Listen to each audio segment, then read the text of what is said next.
Welcome back to the Inside Lebanon Warriors Athletics podcast here on the LebanonWarriors.com and ESP Media powered by Sidearm Sports. I'm Jason Griefer, Lebanon Athletic Director Keith Pantling, kind enough once again to give us some of his time to discuss things going on in the spring sports season. Keith, good to talk to you once again. Obviously, a lot of things going on both on and off the field, on the track and whatnot. But we also do have a lot of things going on off the field that are kind of keeping things and the energy moving out and around Lebanon. Kind of take us through what we've got going on right now. Sure. Yeah. To lead off, just wanted to touch base on a few things happening for people to get involved with. One is we have a softball reunion coming up. One was postponed due to COVID, but 50 years, 1970 was our first softball team. 1977 is now 45 years since the first conference title for a female sports program at Lebanon. And then 10 years since the 2012 state runner-up team. So we're recognizing those teams on May 14th for Lebanon softball, and we're welcoming back all alumni for that. So we'll have cookout and different things. And on our website, LebanonWarriors.com, there's an RSVP link there on the website to just so we can have numbers and things. But we look forward to celebrating and hopeful to have some good weather that day. Also, summer camps are in full swing. So registrations are open, LebanonWarriors.com/camps. Everything's listed there. There's links. There's, registration information, cost per camp, all of those different things, dates for all the different camps we're offering this summer listed there. And then lastly, with all the staggered start and end times with sports today, and the OHSA does a great job with staggering schedules. But that kind of creates the inability for us to have end of season banquets to where we get all of our sports programs together and kind of have a celebration at the end of each season. So everyone it's been a trend in over the last decade, really, that everyone kind of does their own team by team banquet. And so we have our Lebanon ESPYs coming up the second year, coming up on May 24th. And that's our big end of the year collaboration where all of our programs get together and just celebrate all the success of our programs together as one Lebanon Warrior community. So we have student tickets now available in the athletic office, and that will be through the end of this week. And then they're free, but we need to get reservations because we anticipate a sell out of our auditorium. But starting next week, parents will start being able to reserve them, and then they'll start going like wildfire. So we encourage our kids to get in here this week if they plan on attending. Stopping by the athletic office and claiming their ticket. So yeah, a lot of fun stuff coming up. May's it's a sprint now. It's April 26th as we sit here, and before you know it, it's less than a month away to that end of the year celebration. And usually, knock on wood, we have a couple teams still participating beyond that as some of the stuff ends in Columbus in early June when you talk about track and field and softball and things like that. So in a nutshell, a lot going on. Stay tuned at LebanonWarriors.com for everything we got happening. Quite a bit going on, including your spring sports teams. Let's jump right into it, and let's start off with boys volleyball. And boy, I got to wonder going forward, Keith, if you're just going to try and schedule Princeton every time out, because the second time you've taken on Princeton this year, and the second time you've swept them on the season. So really nice kudos to them again, just building the program for the future for sure. You've got Middletown and Fairmont coming up at home this week. So we're looking to continue that momentum there. What have you, as we've gotten into the season, felt as far as the support from the Lebanon community, the fan base, the students, and what have you? And what do you expect as far as the turnout goes this week when you get both those matches at home? Well, I'm hoping it's good. We've certainly tried. We have great kids involved in the program and great coaches, and there's certainly been excitement around it. It's been great to see the growth. Those close to the program are really proud of how far the team's come and the kids have come in terms of skill and game understanding and all of those things. So when they find success on the court, it's certainly extra special for those people close to the program. When you're winning matches, it's easier to get people outside to come join in and celebrate with you. So hopefully they're seeing that success. And if the weather's super nice outside, we tend to get less people coming indoors, but hopefully we can get some folks here Tuesday and Thursday to come support them. They're doing awesome things and working really, really hard, and certainly representing Lebanon tremendously as they've been on the road quite a bit recently. So looking forward to having them home. I'll be there tonight, and then they're home again against Fairmont on Thursday. Middletown is one of the better programs there. Again, I mentioned on here before that they helped us kind of kickstart and navigate through their coach over there. So they're a pretty darn good program. I think they swept us the last time we played them. So to try to go get a set or two from them and just show that we've grown since last time playing them would be an accomplishment, I think. Tuesday and Thursday this week, Middletown and Fairmont. Get out there and support. And one of the rare times you'll hear an athletic director say that they're hoping for not so good weather to bring people inside. It's the only indoor sport we got going right now. So nevertheless, whether good or not so good, get out and support them because they're building something really nice there for sure. Switching gears, let's talk about your track and field programs now. And they're headed up to Huber Heights later on this week. Pretty big meet up there, the Wayne Invite. A lot of teams are going to be there. A lot of heavy competition. I got to imagine they're feeling pretty good though, especially off the trip to Miamisburg, where both teams got finished in the top 5 there. How are they feeling heading into this week and the trip up to Huber Heights? I know our coaches are exhausted. They go from JV meet to varsity meet, and then they took some kids down to Louisville on Friday. They were gone again yesterday at a JV meet. They came in second at Monroe. It's just, we have tremendous coaching staff that puts our kids in position to be successful from top to bottom. So really, really awesome program. I'm looking forward to our home meet next Wednesday. And then we host the JV ECC meet next Saturday. So for a lot of our folks here, that's their chance to see them as they kind of are all over the map early in the year, but excited to get to watch them up close and personal next Wednesday and kind of see where everybody's at. But we posted out a graphic of their upcoming schedule, and it's Wayne this week and our home invite, and then your ECC and right into district. So things move quick, and certainly hope that they're peaking right now as they hit this stretch run. You mentioned the mileage that the coaches have logged bouncing back and forth between varsity and JV meets. And you also touched on the JV ECC championships coming up here soon, as you said that you're going to host in just about a week and a half's time. What's that balance like for the coaching staff in trying to, get the varsity squad, as far as they can go and as good as they can be, but also making sure that the JV kids are getting just as much time, just as much attention, and just as much work with the coaching staff so that they can be as good as they can be. And also, you never know, maybe somebody needs to fill in at a spot in the varsity level and they can step right in and perform. Certainly, I think it's a collaboration, but Jason Simcoe and Marty Collier do a great job collaborating. The support staff there, and Mark Bierkin, our cross-country coach, is heavily involved with track and field, obviously, as well. What they end up doing is, obviously, they train together. When you start hitting the meet season, I think what you have to look at is if everyone can't compete, first of all, you have large numbers, and that's a product of your hard work and making it a successful program. But when everyone can't compete in that varsity meet, you need to make sure you're creating opportunities for those JV meets. And oftentimes those happen midweek, and they just have to balance it out where the others are still training, and they just they're shorthanded to run the level of program that we want to run, and they do a great job of figuring it out and making sure they're not skipping a beat and that everyone's taken care of and is either competing or training at the highest level. So just hats off to them and the program, and it'll pay dividends here over the next month. I can assure you that, because we'll have PR after PR and school record after school record, and it's a fun stretch. And then to see the excitement of the kids as they advance, through the OHSA playoffs is really special.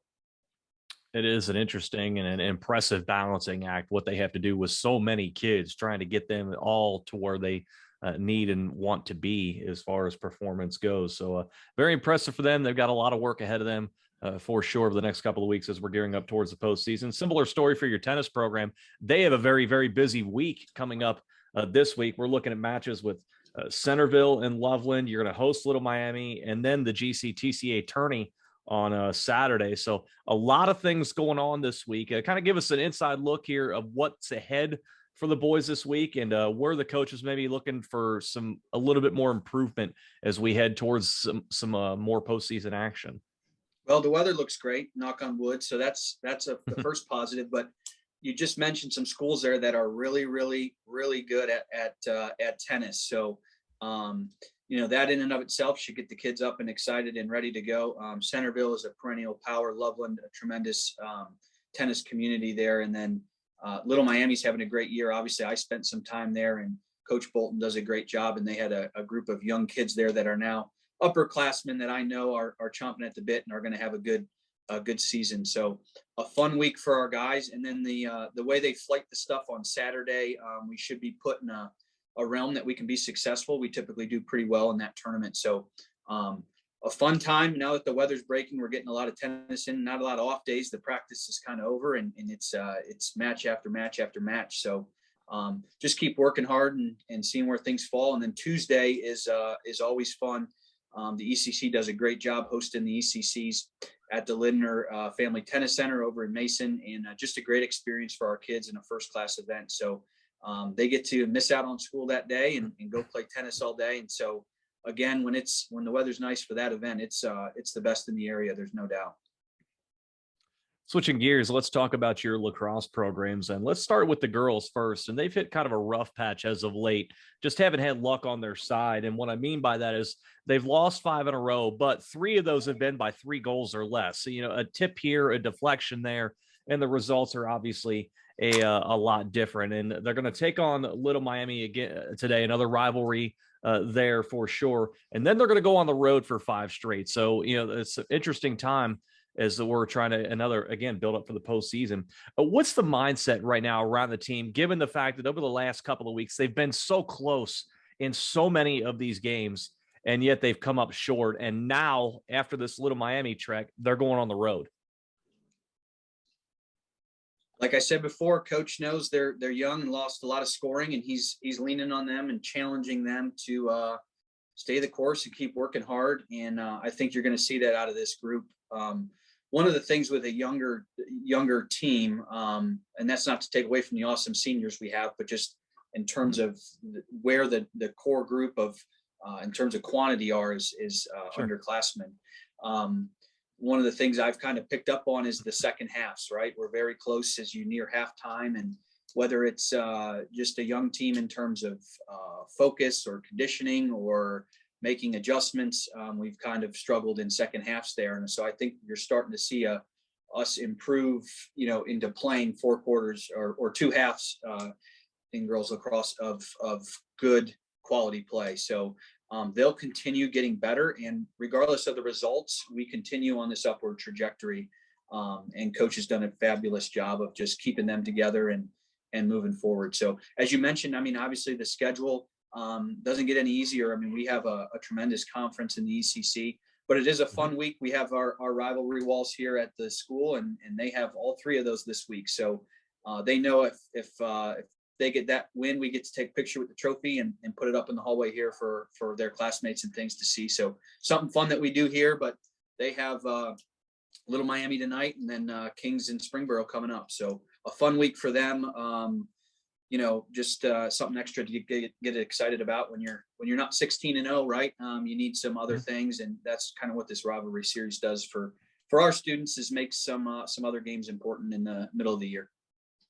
Well, the boys got the notch one on the rivalry wall yesterday on Monday by beating Little Miami 19-9. A 9-goal stretch in that game was really the difference in that one. So you notch one there. So playing better and better, but also one of the things I wanted to get your thoughts on was this past Saturday against Miamisburg, and a new school record fell as Jackson Newman 8 goals and 4 assists. I believe he broke his brother's record of 11 points in one game. So pretty impressive there for him. But overall, teams been playing better as of late. Won 4 out of the last 5, outside of the Milford one, which is just kind of an outlier. Milford just got out to the hot start early, and there's just nothing you could do at that point. That happens sometimes. But I'd have to imagine these last 2 performances after the Milford game, the coaches have to be pretty pleased with how the boys have responded. Yeah, as I mentioned last week, I think Coach Chamberlain, this is his first year in the program. They play a really tough schedule, and that's intentional. They got their bell rung a couple times early this year, losing 5 out of the gate, I believe. And we mentioned it being gut check time, and how were we going to show some resolve or throw in the towel. And these kids have turned around and won 4 or 5, have played really well, have gotten better offensively and defensively. And, you mentioned Jackson Newman. There's been a Newman in the program, I think, for the last 7 or 8 years, and there's going to be, his brother's just a freshman. I mean, there's going to be a Newman in the program for a few more. So just a great family that's very invested in Lebanon lacrosse through the youth, through the time it was club, and now as it's a sanctioned sport. So it was great seeing him have that success on Saturday, and the team cheering and rallying around him for that accomplishment. But so many kids are playing really well. You look at Braden Warmeyer, who's a senior leader, and Max Kinsey, who was our athlete of the week last week, doing some great things. And just kids stepping up and maintaining a positive attitude, just seeing them Saturday. And then again last night with smiles and enjoying playing the game. That's what it's all about. So, man, winning helps. So hopefully they can continue that into May and finish this thing off the right way. You mentioned Coach Chamberlain last week. After a rough start of the season, as you said, you dropped the first 5, and some of those in pretty tough fashion. Maybe kind of having some doubts or kind of questioning, maybe this is maybe that sense of overwhelming feeling. This is a lot to take on in the early going. How have you seen his demeanor adjust and change as things have gone forward, and especially now that you are turning it around and you have won 4 or 5? Seen a lot more smiles recently, which is pretty natural, right? When you're getting those wins. But, sometimes, man, I'm just glad he cares so much. He cares about the kids in the program, that when things aren't going well, it wasn't a personal thing. He wanted to make sure he was putting the kids in the best position to be successful and find wins, and bouncing things off his coaching staff. And we talked, and just wants the program to continue to move on, right? You want to be successful, and you don't want people doubting you when things don't go well out of the gate. But also just having a new coaching staff together. Coach Hummel brings a great mind to the game that's really complimented him, and Coach Boyer puts in so much time and effort, and the way they relate to the kids, that it's really starting to play out the way he envisioned it. And hopefully they can continue that and keep building on it. But great asset for the program, who really cares about the kids. The program puts in a ton of time. And they head to Kings on Wednesday to try to keep that momentum going and try and keep pace in as you mentioned, a very difficult ECC. Let's move on to the Diamond. Let's talk about your baseball team now. They've won 3 in a row to stay in the ECC title hunt. This is a jam-packed ECC this season. So many different teams right now in contention for the league championship. And we've got about a half a dozen games to go right now. Right now, you're tied with West Claremont, Loveland, and Milford, all with 7 wins apiece. Other teams a few of those teams still have more games to play. But right now, there's so many different teams that are in it. And I'm curious here, as we look at the schedule, you have a huge 2-game set with Loveland coming up this week. They're 7-4, you're 7-5. And again, right there as far as a league title goes. We look at the way the schedule's shaping up, and after this series, there's only 4 games left in the conference season to determine a league champion. Are we at the point where the team is looking at this set with Loveland and saying, if we want to win a title, we got to win both. We can't just split with Loveland. Yeah, there's no sugarcoating it. When you split conference series early in the year, later on you there's no room for splitting anymore. So they have that mentality. I think they've stepped up to the challenge and kind of realized there's a sense of urgency now. They've gotten their bats out last night, and like you said, won 3 in a row, beat some quality teams, and people give a lot of attention to our 2 stud pitchers who are doing great things. But what I've been so excited about is to see some others step up. You see Jack Cecil have a great game, winning hit the other day. Kyle Cook in center field is all over the place. His bat's coming alive. Jaden Upper came in, his bat's coming alive. And then Logan Franz and Brock Hodges got those 2 quality starts the last two outings to get those wins. And we're starting to put all the pieces together. and it's at the right time. So if we can go out and do what we're capable of, we can certainly earn some hardware this year for sure. Over on the softball side of things, they are on the way towards some hardware. We're not there yet, but looking pretty good at this point. Softball is 12-0 in the league heading into this week and only allowed 16 runs in those 12 league games. So you're talking about a continually dominating pitching staff. And we look at the schedule coming up for the softball team. They also have Loveland twice this week. You're also going to take on Mason on Saturday. And so that'd be a really good non-conference battle there, a really strong GMC program. And then obviously early next week, you've got the huge 2-game set with Milford. You know, you're 12-0, Milford's 8-0. So you're the only 2 teams left unbeaten in the league. And so it's going to come down to one of the 2, obviously, to determine a league champion there. But we still got to take care of business against Loveland this week. And I got to imagine, knowing the experience of this coaching staff, they're not going to allow the girls to get caught looking past a struggling Loveland team ahead to Mason, and also especially ahead to Milford next week in that 2-game set that's likely going to decide who wins the league. Yeah, I can assure you that's not being talked about. They're just looking forward to the rest of this week and getting done what they need to get done in front of them. You know, we ultimately control our own destiny, right? Similar to last year, it did come down to that last week and those 2 games with Milford. But we got to get there first. So they have to take care of what's in front of them. And Coach Kendall isn't shy to throw Mason in there right in the thick of things during this stretch run. He knows we need to play some really quality teams beyond our conference to make a push and meet our goals in the postseason. So that's going to be a fun one too, to go up against them, who got us in the district title last year. So you have a very strong balance on this team of both upperclassmen and youth, all contributing right now. I mean, you look at some of the numbers. Sophia Roars, your junior pitcher, is a .67 ERA to this point in the season. Freshman Ella Tubner leads the league in RBIs with 37. Right now, you've got 3 of the top 5 as far as RBIs in the ECC go right now. How is this coaching staff able to mesh such strong talent in the upper class with the youngsters coming in and giving those youngsters that platform to step in immediately and perform the way they have, and obviously deliver the way they have as much as you've been winning? Well, I think it's built over time, and Coach Kendall has done such a fabulous job with this program that,